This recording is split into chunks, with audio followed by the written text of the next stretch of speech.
Welch here. Today we are going to look at another massive tutorial, and what I have for you guys here is another Growl tutorial. I've done 2 other ones, so seems like everybody was liking the other ones, so I just decided what the heck, I'll do another one. Alright, so this is what the Growl we're going to create today sounds like.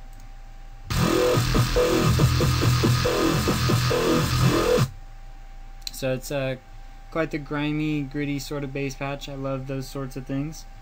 And let's jump right into this, guys. Alright, so first you're going to want to open up an initialized patch of massive here. And first thing you're going to want to do is throw Chrome on the first oscillator. Go ahead and set that to bend minus plus.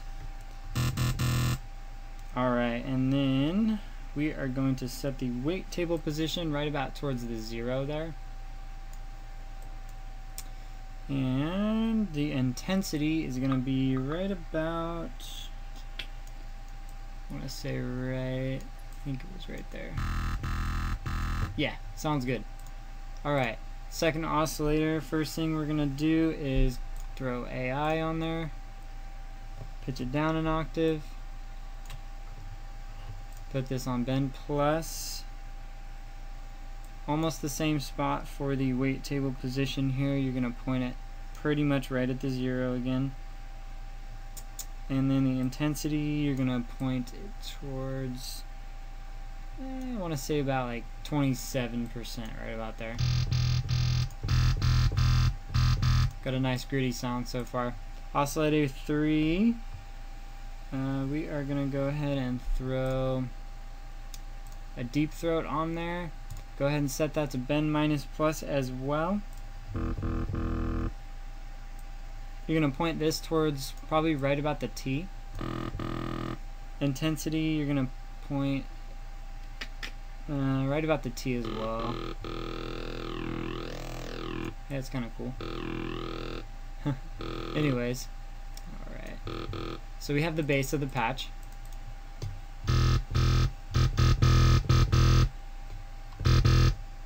Alright, so for modulation,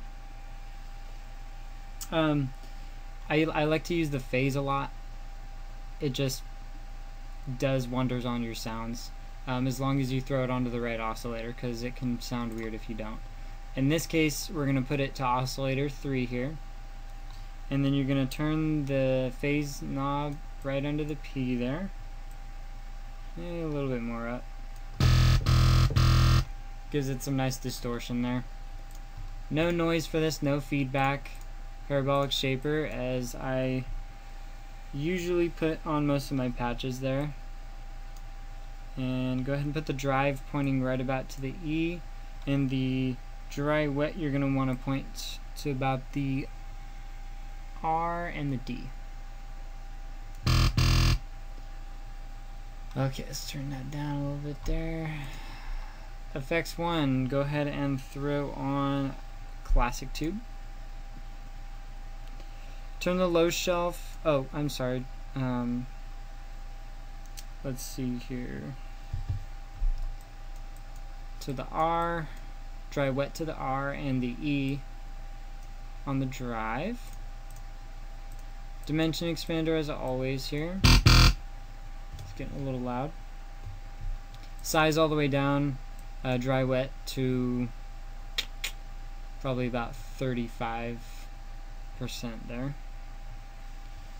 And let's take a look here.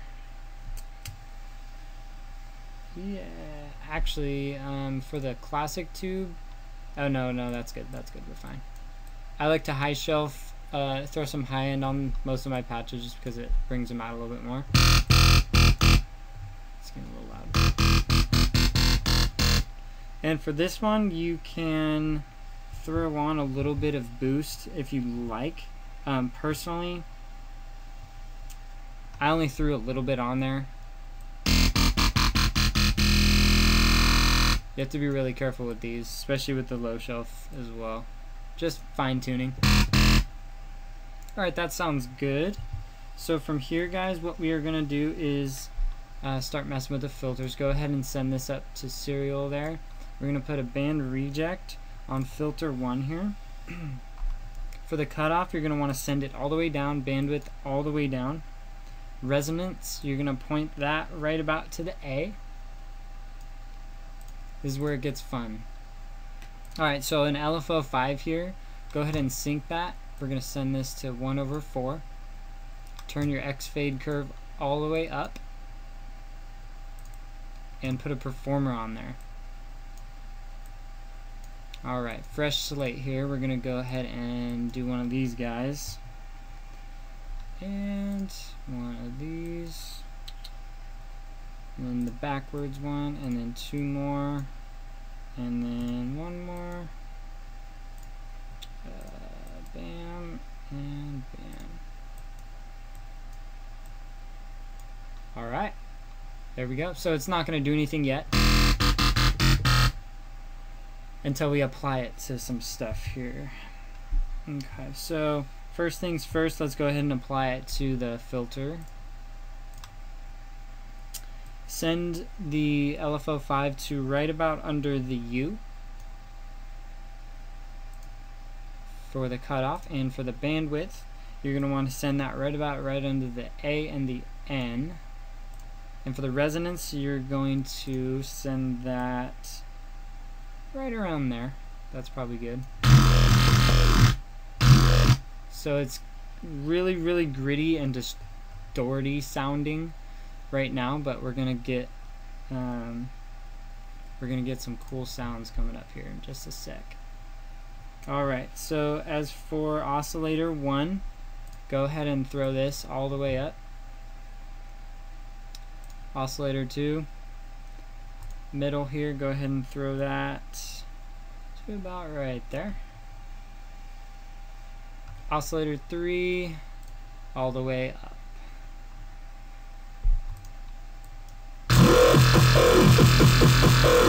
Instantly transformed. So this is one of the cooler growls that I've created, and I'm pretty stoked on it. You know, I think that's pretty much it. Oh, no, okay, so yeah, the voicing's really important too. So that's the base of the patch there. Go ahead and throw 5, I think it's 5. Let me double check actually. Yeah. 5, okay, cool.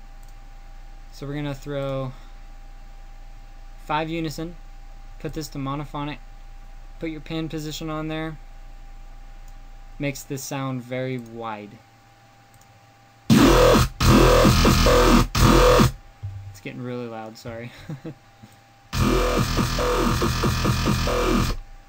Wavetable position, we are going to go ahead and leave that on. I think you're just going to want to move it over just a tad. Yeah. Pitch cutoff, turn that on. Don't move this at all, just turn this up to 6.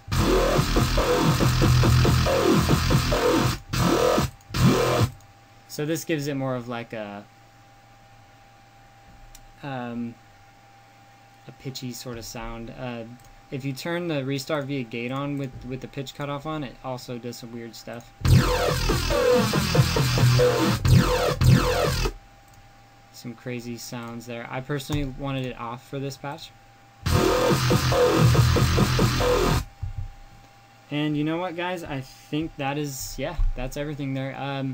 You can have fun with it and throw some effects on there if you like. Maybe some reverb. This is probably what I would do if you wanted like a huge sounding bass or something. Even bigger maybe. You can also play around with an auto filter and actually build it up or something.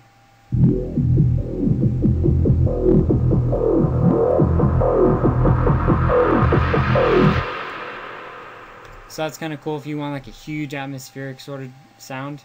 I love that sort of stuff. If you enjoyed this video, go ahead and throw me a like, and if you really enjoyed it and would like to show it to anyone else, go ahead and subscribe to my channel, and it would be really, really helpful if you did that. Alright guys, thanks. Have a good one.